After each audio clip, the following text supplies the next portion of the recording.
بسم الله الرحمن الرحيم. يا أيها النبي إذا طلقتم النساء فطلقوهن لعدتهن وأحصوا العدة واتقوا الله ربكم صدق الله العظيم۔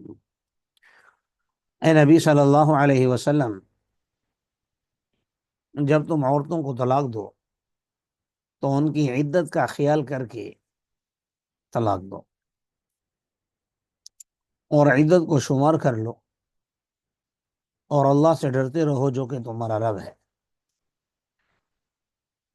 پچھلی صورتوں میں آپ حضرات نے دیکھا ہے، گزشتہ صورت کے بالکل آخر میں بھی بیوی بچوں کی محبت میں گرفتار ہو کر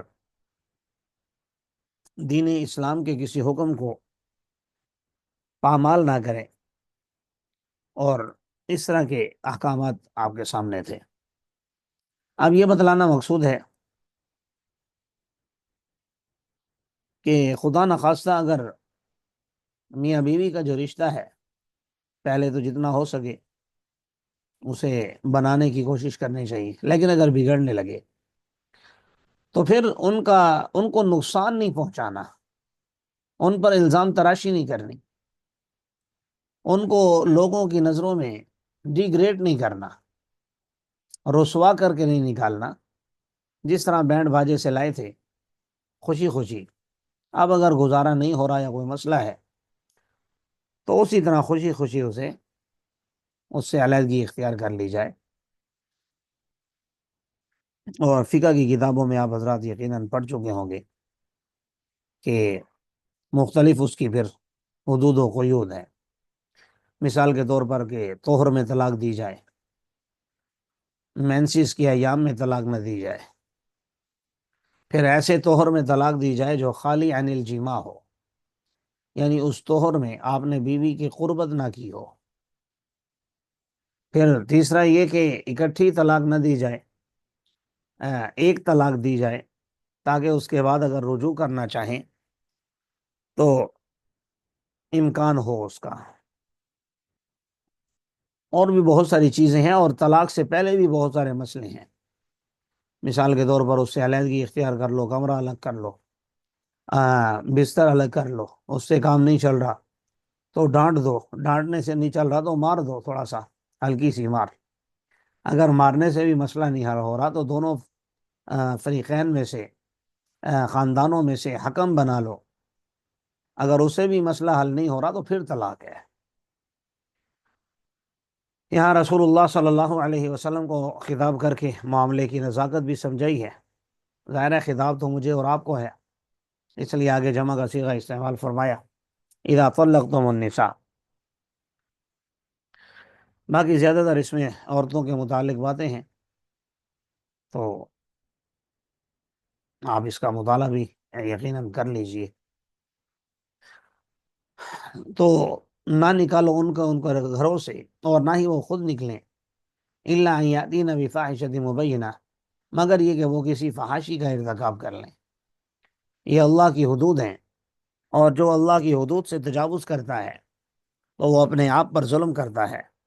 لا تدری، آپ نہیں جانتے، شاید اللہ تعالیٰ اس کے بعد کسی نئے معاملے کو پیدا فرما دے۔ کہ نیا معاملہ آپ 5ویں پارے میں پڑھ چکے کہ اگر کوئی فحاشی کا ارتکاب کرتی ہے تو ظاہر شادی شدہ ہے، اسے رجم کیا جائے گا۔ اگر غیر شادی شدہ ہے تو اس کے لیے کوڑے ہیں،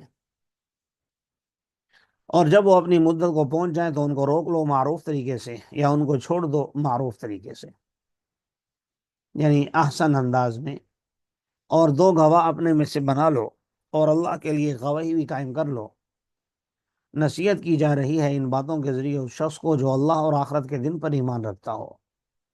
وَمَن يَتَّقِ اللَّهَ يَجْعَلْ لَهُ مَخْرَجًا، اور جو اللہ سے ڈرتا ہے اللہ اس کے لیے ہر مشکل سے نکلنے کا راستہ آسان بنا دیتے ہیں۔ آیت تو مطلق ہے، لیکن چونکہ طلاق کے سیاق میں یہ نازل ہو رہی ہے، آپ دیکھ رہے ہیں، تو وَيَرْزُقُهُ مِنْ حَيْثُ لَا يَحْتَسِبُ، تو اس میں آپ کہہ سکتے ہیں کہ جب طلاق ہو رہی ہے تو اب دونوں کو ٹینشن ہے، عورت کو بھی ٹینشن ہے کہ میں اب کہاں جاؤں گی، خامن کو بھی ٹینشن ہے کہ میرے جو گھر کے معاملات سنبھال رہی تھی تو وہ اب کون سنبھالے گا۔ ظاہر ہے شادی شدہ حضرات یہ بات جانتے ہیں، جو عام کنوارا آدمی ہے وہ اس چیز کی اہمیت کو نہیں سمجھ سکتا بیوی کی، کہ گھر کے چھوٹے چھوٹے ہزاروں کاموں سنبھالتی ہے اور انسان بے فکر ہو کر اپنے کام کاج میں نکل جاتا ہے، خاص کر بالخصوص اس میں آپ کی نسل کی پرورش بھی ہے۔ تو دونوں کی پریشانیاں ہیں، دونوں کو، عورت کے لیے یہ بھی ہے کہ میں آپ کھاؤں گی کہاں سے، رہوں گی کہاں، مرد نے دوسری شادی کرنی ہے تو اس کے لیے بھی اس کو پیسہ چاہیے، وہ بھی ٹینشن میں۔ تو ساری ٹینشنوں کا حل اللہ نے ایک آیت میں پیش کیا ہے، ایک لائن میں، کہ جو اللہ سے ڈرتا ہے، یعنی آپ ظلم تو نہیں کر رہے اس عورت پر اسے طلاق دے کے، یہ ساری چیزیں دیکھنی ہے، تو جو اللہ سے ڈرتا ہے اللہ اس کے لیے ہر مشکل سے نکلنے کا راستہ آسان بنا دیتے ہیں، اور اسے وہاں سے رزق عطا فرماتے ہیں جہاں سے اس نے سوچا بھی نہیں ہوتا۔ اور جو اللہ پر بھروسہ کرتا ہے فَهُوَ حَسْبُهُ، تو اللہ اس کو کافی ہے، یقیناً اللہ کا حکم تو پورا ہو کر رہتا ہے۔ قَدْ جَعَلَ اللَّهُ لِكُلِّ شَيْءٍ قَدْرًا، یقیناً اللہ نے ہر چیز کا ایک اندازہ مقرر کر رکھا ہے۔ وہ خواتین جو مینسز سے مایوس ہو چکی تمہاری عورتوں میں سے، اگر تمہیں شک ہو تو ان کی عدت 3 مہینے ہے، اور وہ بھی جن کو ابھی یہ ایام نہیں آتے، یعنی جو مایوس ہو چکی ان کا تو اوپر ذکر آ گیا، یعنی جو ایجڈ ہیں، جو کم عمر ہیں ان کا ذکر اس میں آ گیا، واللہ لم یحضن، اور جو حمل والی ہیں ان کی عدت یہ ہے کہ وضع حمل ہو جائے، یعنی بچہ پیدا ہو جائے۔ ومن یتق اللہ یجعل له من امرہ یسرا، اور جو اللہ سے ڈرتا ہے اللہ اس کے معاملات میں آسانیاں پیدا فرما دیتا ہے۔ یہ اللہ کا حکم ہے جو اس نے تمہاری طرف نازل کیا ہے، یعنی عدت کا، طلاق کا، اور ان تمام چیزوں کے خیال کرنے کا۔ تو یہ ایسی ویسی باتیں نہیں ہیں، بلکہ یہ اللہ تبارک و تعالیٰ کے احکامات ہیں۔ آپ یہ دیکھیے، نماز کا، روزے کا، حج کا تھوڑا سا تفصیل بتا دی ہے، زکوٰۃ کا بس اتنا کہا نماز ادا کرو، زکوٰۃ ادا کرو، چونکہ اللہ کے حق ہے۔ لیکن جب انسانوں کے حق کی بات آتی ہے تو آپ قرآن میں غور کریں تو قرآن اس کی بڑی تفصیل بیان کرتا ہے، بڑی تفصیل بیان کرتا ہے۔ یا ایھا الذین آمنوا اذا تداینتم بدین الی اجل مسمى، جو سب سے بڑی آیت ہے قرآن پاک کی، تیسرے پارے میں آل عمران کے پیچھے آپ نے پڑھی ہوگی، تو اس میں دیکھیے اب قرض کے معاملات کی بات ہو رہی ہے تو کتنا تفصیل سے سمجھایا، یہاں طلاق کے متعلق پوری صورت نازل کر دی، عدت کے متعلق بڑی تفصیل سے احکامات۔ تو جب حقوق کی بات آتی ہے تو حقوق العباد کی، تو اللہ بڑی تفصیل سے بیان کرتا ہے، اور جب اپنے حق کی بات ہوتی ہے تو اللہ تبارک و تعالیٰ اسے اختصار سے بیان کرتا ہے۔ اچھا، بعض لوگ یہاں غلط فہمی میں پڑ جاتے ہیں کہ حق اللہ کی اہمیت نہیں ہے، حق العباد کی اہمیت زیادہ ہے، تو ایسا نہیں ہے، جو جتنا بڑا ہوتا ہے اس کے حق کی اہمیت اتنی ہی زیادہ ہوتی ہے۔ یہاں بات جو اہمیت کی آپ کو لگتی ہے کہ حقوق اللہ تو معاف ہو جائیں گے، زبان زد عام یہ جملہ بھی آپ نے سنا ہوگا کہ اللہ تو معاف کر دے گا لیکن بندے معاف نہیں کریں گے۔ تو بات یہ ہے کہ چونکہ اللہ تبارک و تعالی رحیم و کریم ذات ہے، رفیق و شفیق ذات ہے، تو اس لیے اللہ کے بارے میں لوگ حسن ظن رکھتے ہوئے یہ بات کہہ دیتے ہیں، اور یقیناً اللہ نے بھی یہی کہا، ان رحمتی سبقت علی غضبی، کہ میری رحمت ہمیشہ میرے غصے پر غالب رہے گی۔ تو حسن ظن ہونا چاہیے سب کو، لیکن اس حسن ظن کی بنیاد پر حقوق اللہ کو پامال کرنا یہ بھی تو بہت بڑا جرم ہے۔ اور حقوق العباد کا اس لیے کہا جاتا ہے زیادہ خیال کرو کیونکہ بندے کمزور ہیں، اور کمزور بندہ جو ہوتا ہے وہ چھوٹی چیز کو بھی معاف نہیں کرتا۔ جی، اسکنوہن من حیث سکنتم من وجدکم ولا تضاروہن، اور ان کو رہائش دو جہاں تم رہتے ہو اپنی وسعت کے مطابق، اور ان کو تکلیف مت دو تاکہ ان پر تم تنگی پیدا کر دو، یعنی وہاں سے وہ چلی جائیں، ایسا نہ کرو۔ اور اگر حمل والی ہوں تو ان پر خرچ کرو حتیٰ کہ وضع حمل ہو جائے۔ اب چونکہ اسے تم طلاق دے چکے، تمہاری بیوی نہیں ہے، تو اس پر لازم نہیں ہے کہ وہ تمہارے بچے کو دودھ پلائے۔ اگر وہ دودھ پلائے گی تمہارے لیے تو تم ان کو ان کی اجرت بھی دو۔ وَأْتَمِرُوهُنَّ بَيْنَكُمْ بِالمعروف، اور آپس میں معروف طریقے سے مشورہ کر لو. اور اگر وَإِن تَعَاثَرْتُمْ تمہارا اختلاف ہو جائے، مشورہ نہ صحیح ہو رہا ہو، کشمکش کی کیفیت پیدا ہو جائے، تو کوئی بات نہیں، فَسَتُرْضِعُ لَهُ أُخْرَى، تو عن قریب اس کے لیے، اس مرد کے لیے، کوئی دوسری عورت ان بچوں کو دودھ پلائے گی، تاکہ خرچ کرنے والا اپنی وسعت کے مطابق خرچ کرے، اور جس پر اس کا رزق تنگ کر دیا گیا ہے فَلْيُنْفِقْ مِمَّا آتَاهُ اللَّهُ، تو وہ اس میں سے خرچ کرے جو اللہ نے اس کو عطا کیا ہے. اللہ تعالیٰ نے کسی انسان کو مکلف نہیں بنایا مگر اسی کے مطابق جو اس کو عطا کیا ہے. سَيَجْعَلُ اللَّهُ بَعْدَ عُسْرٍ يُسْرًا، یقیناً اللہ تبارک و تعالیٰ عن قریب تنگی کے بعد آسانی کو پیدا فرما دیں گے. اس سے ہمیں یہ بھی سبق ملتا ہے لا یکلف اللہ نفسا الا ما آتاہا سے، کہ ہمیں اپنی چادر دے کر پاؤں پھیلانے چاہیے. یہ نہیں ہے کہ فلاں نے ایسا کیا تو میں بھی ایسا کروں، اس نے ایسا. جیسے آج کل قربانیوں میں مقابلے ہو رہے ہوتے ہیں، وہ ایک بکرا لائیں تو ہم نے 2 لانے ہیں، وہ چھوٹا لائیں تو ہم نے بڑا لانا ہے. آپ کا کتنے کا ہے جی؟ میرا 50,000 کا. ہم تو 1 لاکھ کا لائیں، وہ 1 لاکھ کا لائیں تو ہم 1.5 لاکھ کا لائیں گے. اسی طرح کپڑوں میں مقابلے ہو رہے ہوتے ہیں، شادی بیاہ میں اس نے اپنی بچی کو کیا دیا، میں کیا دے رہا ہوں. اس طرح کے فضول مباحث کے اندر ہم لوگ پڑے ہوئے ہیں، حالانکہ جو کرنے کے کام ہے وہ ہم سے ہو نہیں رہے. دیکھنا چاہیے، اپنی زندگی کو ایک روٹین میں لانا چاہیے. کتنی ہی بستیاں ہیں جنہوں نے اپنے رب کے حکم سے روگردانی کی اور اپنے اس کے رسولوں سے، تو ہم نے ان کا محاسبہ کیا سخت انداز میں، اور ہم نے ان کو عذاب دیا، دردناک عذاب. فذاقت وبال امرها، اور انہوں نے اپنے کام کا وبال چکھ لیا، اور ان کے کام کا انجام خسارہ تھا. اعد اللہ لهم عذابا شدیدا، اللہ نے ان کے لیے سخت عذاب تیار کر رکھا ہے. اللہ سے ڈرو اے عقل مند لوگو. عقل مند کون ہے اللہ کی نظر میں؟ الذین آمنوا، وہ لوگ جو ایمان لائے.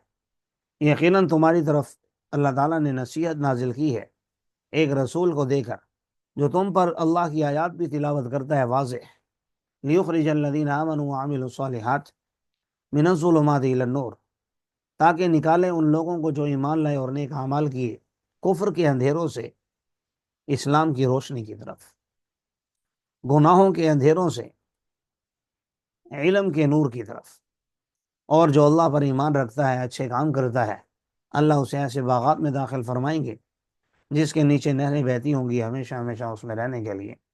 قد احسن اللہ له رزقا، یقیناً اللہ نے ان کو اچھا رزق بھی عطا کر رکھا ہے. اللہ ہی وہ ذات ہے جس نے 7 آسمان پیدا کیے اور انہی کی مثل زمینوں کو پیدا کیا. ان سب پر یتنزل الامر بینہن، ان سب کے درمیان اللہ کا حکم نازل ہوتا ہے، یعنی اللہ کی چلتی ہے ہر جگہ، تاکہ تم یہ بات جان لو کہ اللہ تو ہر چیز پر قادر ہے.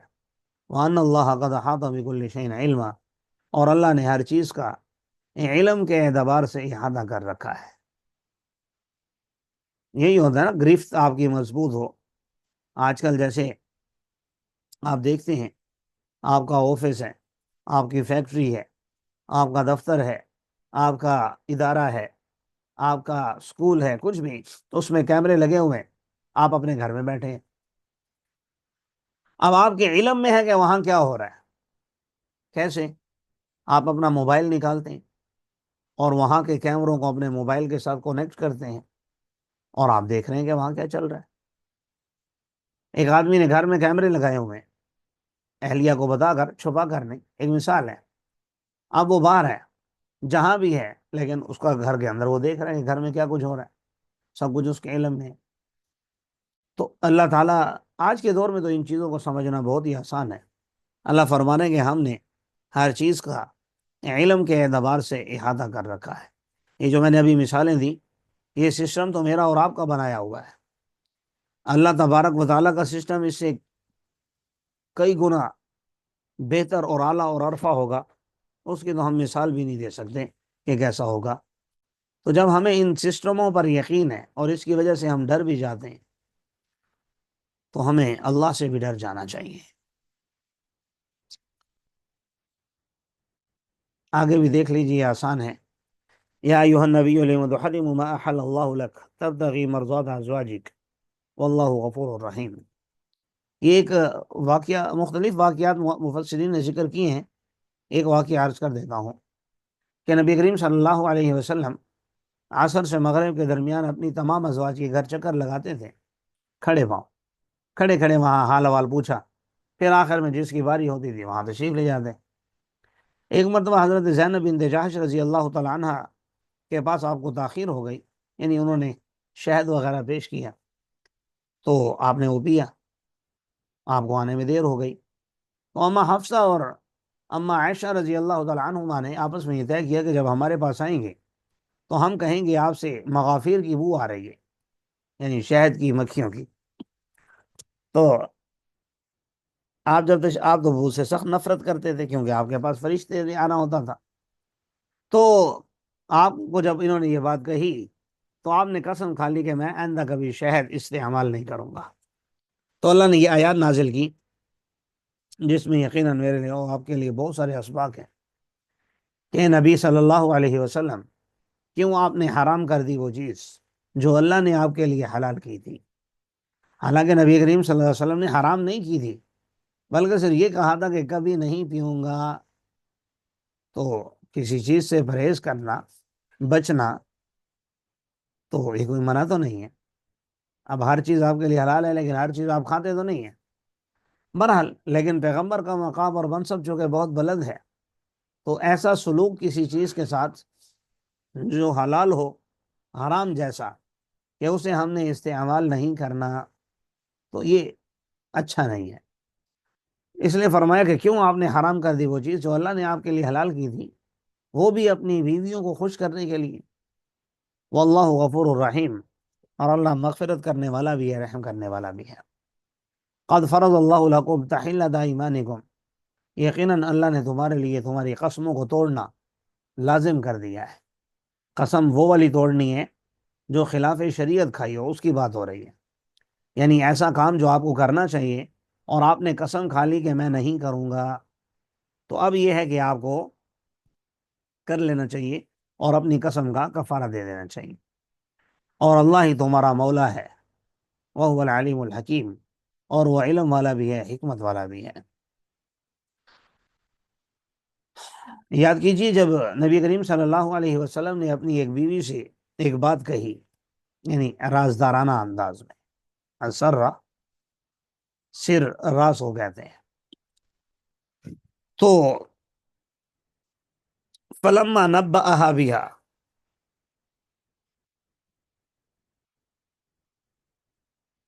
فلما نبأت به، اچھا، اس خاتون نے وہ بات آگے کسی اور کو بتا دی اور اللہ نے اس معاملے کو نبی پر ظاہر کر دیا، اور بعض بتلایا بعض نہیں بتلایا۔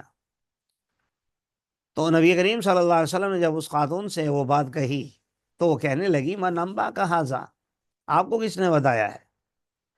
تو آپ صلی اللہ علیہ وسلم نے شاہ فرمایا نبأنی العلیم الخبیر، مجھے خبر دی ہے ایک بابرکت با خبر ذات نے۔ یہ بھی جو میں نے دو امہات کا نام لیا تھا، حضرت حفصہ رضی اللہ تعالیٰ عنہ سے آپ نے فرمایا تھا کہ میں نے شہد نہ پینے کی قسم کھائی ہے، لیکن یہ بات آپ نے کسی کو بتانی نہیں ہے، یعنی مقصد یہ تھا کہ تاکہ حضرت زینب کو پتہ نہ چلے اور ان کا دل نہ دکھے۔ لیکن حضرت حفصہ نے یہ بات ام عائشہ رضی اللہ تعالیٰ عنہ کو بتلا دی اور یعنی آپ کا راز فاش کر دیا، تو اسی پر یہ کہا گیا نبانی العلیم الخبیر، کہ مجھے خبر دی ہے ایک باخبر ذات نے۔ ان تتوبا الی اللہ فقد صغت قلوبکما،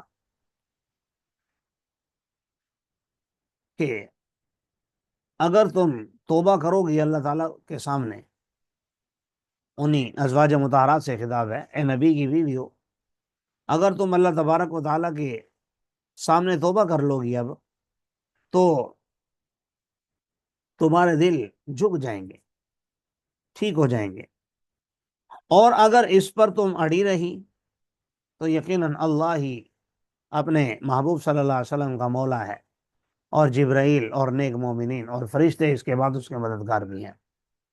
قریب ہے اس کا رب اگر وہ تمہیں طلاق دے دے تو اس کو اللہ تعالیٰ دوسری تم سے بہتر بیوی عطا کرے، جو مسلمان ہوں، مومن ہوں، عبادت گزار ہوں، توبہ کرنے والی ہوں، عبادت کرنے والی ہوں، روزہ رکھنے والی ہوں، سیبات و ابکارا، اور کنواری اور بیوہ یا طلاق یافتہ ہوں۔ اے ایمان والو، اپنے آپ کو اور اپنے گھر والوں کو جہنم کی آگ سے بچاؤ، جس کا ایندھن لوگ اور پتھر ہیں، جس پر فرشتے متعین ہیں، غلاظ شداد، سخت دل ہیں۔ شداد کا مطلب سخت طاقتور بھی ہیں، اور وہ اللہ کی نافرمانی نہیں کرتے جو اللہ ان کو حکم دیتا ہے، اور وہ کرتے ہیں وہ کام جس کا وہ حکم دیے گئے ہیں۔ اے کافرو، آج کے دن تو معذرت مت کرو، سوائے اس کے نہیں تمہیں بدلہ دیا جائے گا انہی اعمال کا جو تم کیا کرتے تھے۔ یا ایھا الذین آمنوا توبوا الی اللہ توبۃ نصوحا، اے ایمان والو، اللہ کے سامنے توبہ کر لو، پکی سچی توبہ۔ توبہ کے رکن آپ جانتے ہیں، سب سے پہلے تو گناہ پر ندامت، جو کیا ہے اس پر ندامت۔ دوسرا، آئندہ نہ کرنے کا پکا عزم۔ تیسرا، اگر حقوق العباد میں سے ہے تو اس کی ادائیگی یا اس سے معافی۔ چوتھا، اگر اس میں آپ کے بس میں ہے تو اس کے بعد کوئی نیکی کر لی جائے۔ تو اللہ کے سامنے پکی سچی توبہ کر لو، قریب ہے تمہارا رب تم سے تمہاری برائیاں دور کر دے اور تمہیں ایسے باغات میں داخل کرے جس کے نیچے نہریں بہتی ہیں۔ جس دن اللہ نبی کو اور ایمان والوں کو کبھی مایوس نہیں کرے گا، ان کا نور یسعی بین ایدیہم، ان کے سامنے چل رہا ہوگا اور ان کے دائیں طرف، اور وہ کہہ رہے ہوں گے ربنا اتمم لنا نورنا واغفر لنا، اے ہمارے رب ہمارے نور کو تام کر دیجیے اور ہمیں معاف کر دیجیے، یقیناً آپ تو ہر چیز پر قادر ہیں۔ اے نبی، جہاد کیجیے کافروں سے، منافقوں سے، اور ان پر سختی کیجیے، کیونکہ ان کا ٹھکانہ جہنم کی آگ ہے اور وہ بہت ہی برا ٹھکانہ ہے۔ آگے ازواج مطہرات کو سمجھانے کے لیے، اور مجھے اور آپ کو بھی، آج ہمارا معاشرہ بھی اس نہج پر چل پڑا ہے کہ گھر میں کسی کو عالم بنا لو، کسی کو حافظ بنا لو، کسی کو اللہ کے راستے میں بھیج کے شہید کروا دو، باقی جو مرضی کرتے رہیں، ہمیں وہ بخشوا دے گا۔ فرمایا ایسا نہیں ہے۔ اللہ نے مثال بیان کی ہے کافروں کے لیے نوح اور لوط علیہ السلام کی بیویوں کی، کہ وہ ہمارے نیک بندوں کے ماتحت تھیں، لیکن انہوں نے ان سے خیانت کی تو ان کے اللہ کے مقابلے میں کوئی بھی کام نہیں آیا، اور انہیں کہا گیا جہنم میں داخل ہو جاؤ، داخل ہو جانے والوں کے ساتھ۔